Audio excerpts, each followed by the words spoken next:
அனைவருக்கும் வணக்கம். நீண்ட இழுபறிக்கு பிறகு நாளை காலை 10 மணி அளவில் தமிழ்நாட்டின் முதலமைச்சராக திரு சி.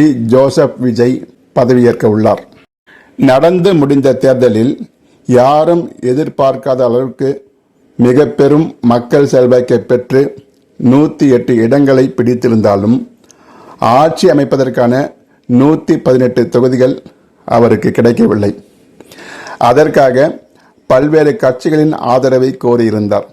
அந்த வகையில் காங்கிரஸ் கட்சி அவருக்கு முதலில் வந்து ஆதரவு தெரிவித்தது. அதற்கு பிறகு 2 கம்யூனிஸ்டுகள் தலா 2 தொகுதிகளில் வெற்றி பெற்றிருந்த நிலையில் அவர்களும் ஆதரவு தெரிவித்தனர்.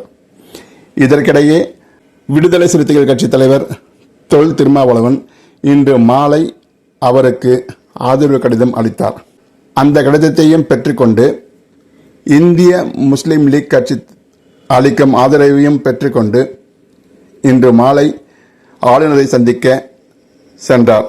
ஆனால் ஆளுநர் கேரளாவுக்கு செல்ல இருப்பதாகவும் அதனால் நேரமில்லை என்றும் சொல்லவே மீண்டும் அவர் தனது இல்லத்திற்கு சென்றார்.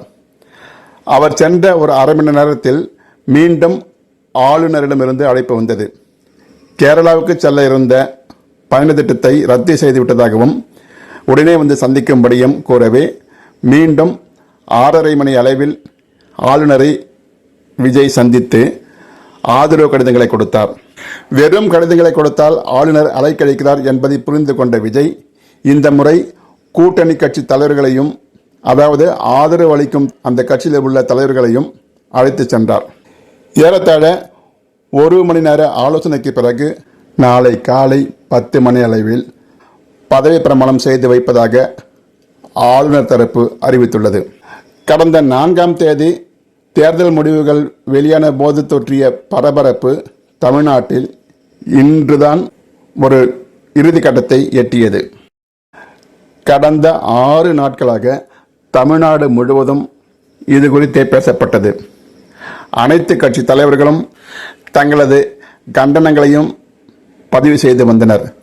பொதுமக்களும் இது குறித்து பேசத் தொடங்கினர். காங்கிரஸ் கட்சியும் ஆளுநரை எதிர்த்து போராட்டம் செய்தது.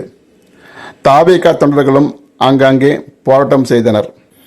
இத்தனை கலவரங்களுக்கு இடையே இன்று ஆளுநர் பதவி பிரமாணம் செய்து வைக்க ஒப்புக்கொண்டுள்ளார்.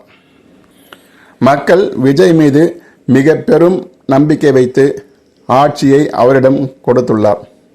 அவர் நல்லாட்சி தருவார் என்றே மக்கள் அனைவரும் எதிர்பார்க்கின்றனர்.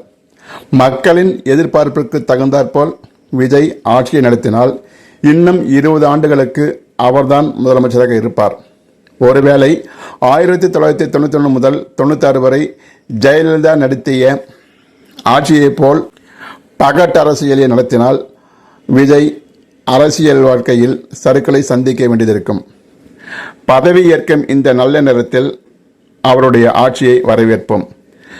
நல்ல ஆட்சியை கொடுத்தால் அதை பாராட்டவும், ஒருவேளை கெட்டது ஏதாவது நடந்தால் அதனை எதிர்க்கவும் செய்வோம். விமர்சனங்களுக்கு கலங்காமல், புகழ்ச்சிகளுக்கு மயங்காமலும் விஜய் நடந்து கொள்வார் என்று எதிர்பார்க்கலாம். காய்த்த மரம்தான் கல்லடிப்படம் என்பது போல ஆளும் கட்சிதான் விமர்சனங்களுக்கு ஆளாகும். என முதல்வராக உள்ள விஜய் விமர்சனங்களை புறந்தள்ளி மக்களுக்கு நல்லது செய்வதற்கான அத்தனை நடவடிக்கைகளையும் மேற்கொள்ள வேண்டும்.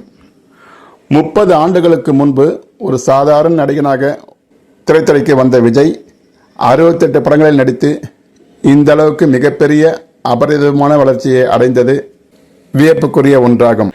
கிட்டத்தட்ட எம்ஜிஆருக்கு கிடைத்த இன்னும் ஒருபடி மேலே சொல்ல வேண்டுமென்றால் எம்ஜிஆருக்கும் சற்று கூடுதலாக மக்களின் ஆதரவை பெற்றிருக்கிறார்.